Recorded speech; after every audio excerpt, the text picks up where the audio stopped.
corner, we have Marvin Traeger.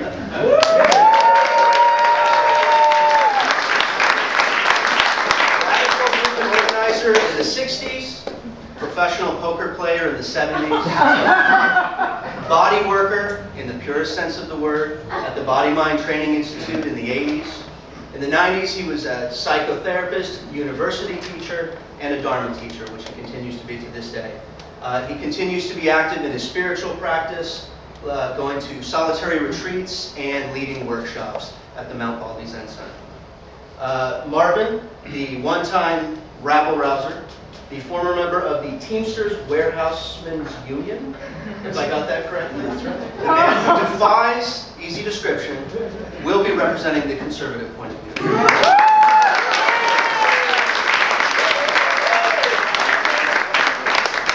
Other things too, but we're gonna hold back for you.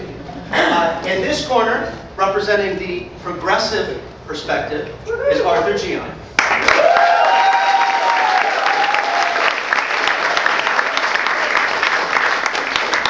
Obtained a degree from Harvard University while toiling at night and working his way through college. He worked for a management consultancy specializing in strategic development for Fortune 500 companies. I read that directly.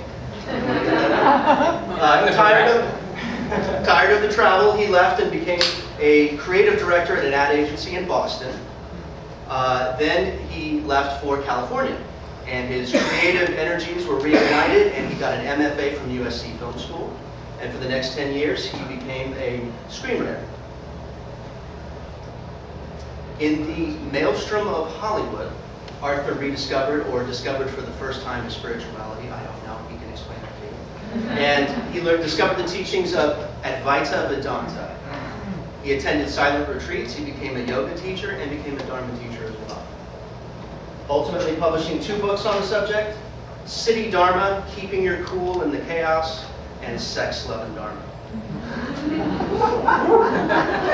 I'll let him explain that to you.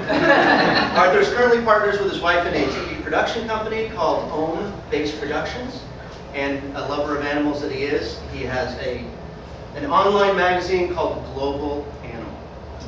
And this is Arthur's first debate, and he wanted me to let you know that for his wife, he will try not to interrupt any more than he asked. So ladies and gentlemen, you're progressive.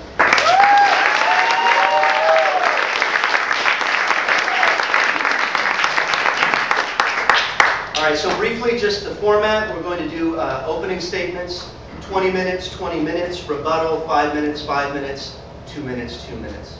Once the opening statements and the rebuttals have been had, we will then go to questions. I will take off the microphone, go into the audience. What we would like to do is when we take the first question, we will just, whoever the question is for, we will address it to that person. But then we'd like to go back and forth. So if we have a question for Marvin, we then like a question for Arthur and vice versa, just to keep it moving. So that is that. And now to the coin flip to decide who goes first. And we didn't decide on who's going to call those or tails. Tails. Tails. I'll go first.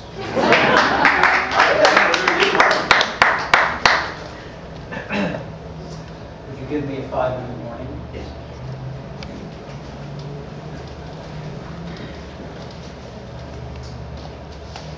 In the great Hollywood comedy, Blazing Saddles, there is a scene when they're chasing the black sheriff, and Chill Wills is leading a posse, and he's wearing a 10-gallon hat. No, a 20-gallon hat. And there's a moment where he gets off of his pony, and he gets down on one knee, and he whips off that hat, and he looks up and he says, Lord, are we on the right trail? Or are all of us just jerking ourselves off? That, I would suggest, would be important to understand as the very beginning and essence of conservatism. A fundamental skepticism about whether or not we are indeed on the right trail. In fact, whether or not there is a trail at all. The progressives love to see trails. They love to see how history moves in cycles, in spirals, in lines, through class struggles, through evolution, simple to the complex, the worse to the better, and all of these kinds of things. My suggestion is that forces aren't moving history, individuals move history, and history might move in directions completely unexpected. Without Hitler, there would have been no Holocaust. This is important to recognize. So why does conservatism have this view? Well, for one thing, there is the notion that all human activity involves unintended consequences. Whatever we might possibly imagine that we're about is not how it's going to turn out. On the other hand, one might say, well, if that's the case, well, let's just sit back and watch how it unfolds. But the trouble is that sitting back and watching how it unfolds is also something that leads to unintended consequences. So we're stuck. We have to act. We have to do something. And so we do the best we can to shape it. But we don't know where it's going to go. Who could have possibly imagined that the election of Barack Obama would have awakened the sleeping giant of conservatism in America? Who would have thought that the election of Barack Obama might be the beginning of a restoration of the fundamental values that have constituted this country, or at least that we would once again look at them and take them to heart and know what they mean, instead of just some simple catechism that was in the schools, used to be in the schools. So that's one piece of it. But there's another part. It's not just the unintended consequences. It also has to do with the fact of human nature. The conservatives consider human nature to be essentially and fundamentally flawed, really tragic. Not only are we uncertain about the question of the trail, we don't even know if it's the right trail. And because of that sense of unintended consequences, the imperfection of human beings, you get statements like Bill Buckley's famous, "A conservative is someone who stands athwart history yelling, 'Stop.'" Now that's in contrast to the worked out theories and ideologies characteristic of the progressives. So I want to look at something very fundamental before we get into current events. And I've written up there, you'll notice, progress versus return. That's the first real pair of opposites there. And if you think about it, progress is an essential part of life. Time moves forward. You want to progress in time. You have to move in that fashion. And that's one of the poles in terms of knobs that constitute reality. The other knob is return. Progress and return. But here is the thing that is not understood mostly by liberals. This is not a return to the past for its own sake. This is not tradition for its own sake. What is the return to? It is a return to those things that are fundamental and abiding.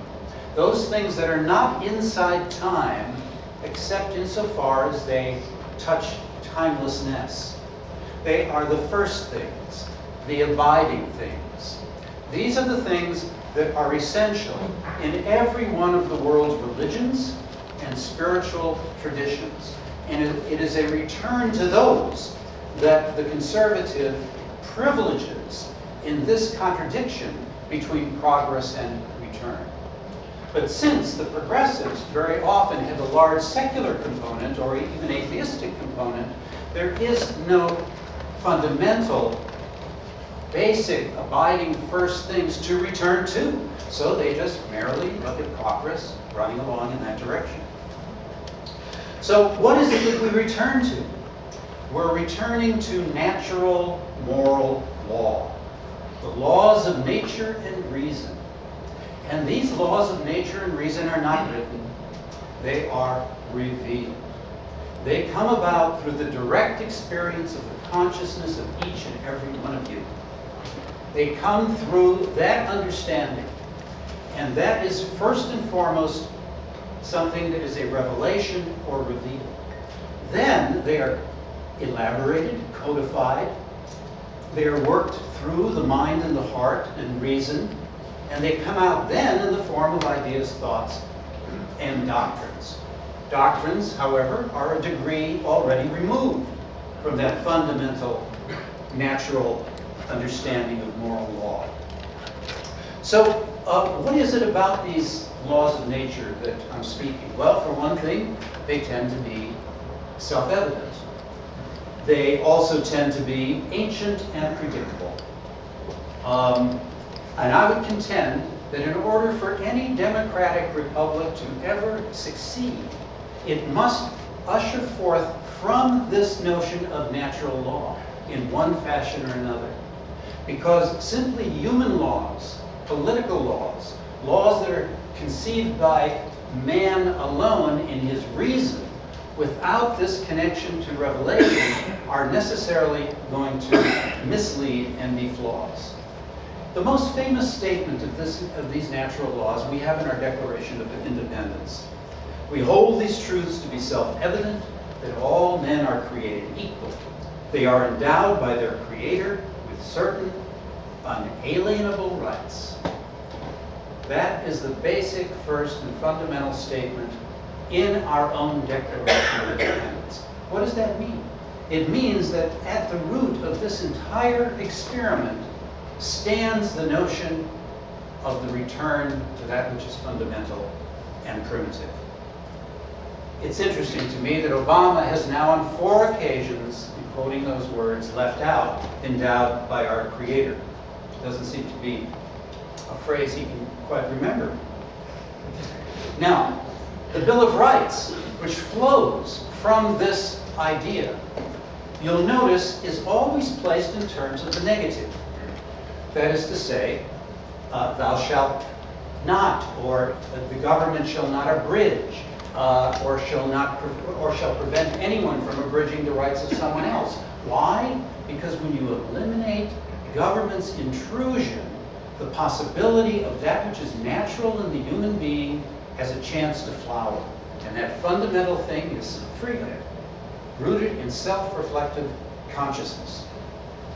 Obama instead looks at, in the progressives, a whole notion of positive rights, not negative rights. He himself has said that's the fault of the Constitution. It's not based upon positive rights. Positive rights such as affordable health care, positive rights such as housing for everyone, a house of their own. All of these are positive rights, and believe me, they're wonderful things, and we should all have them. The only trouble is that they arise out of the notion of an altruistically based republic. And an altruistically based republic is not one based upon the nature of man, because human nature is not fundamentally altruistic. It has an element of altruism, but it's fundamentally self-interested. This was Adam Smith's great insight. He saw that the human being was self-interested, but he could be nudged toward benevolence through fighting and working for his own self-interest in a way that ended up benefiting the community as a whole. What an extraordinary idea. And that extraordinary idea is underneath the success of this project that is America.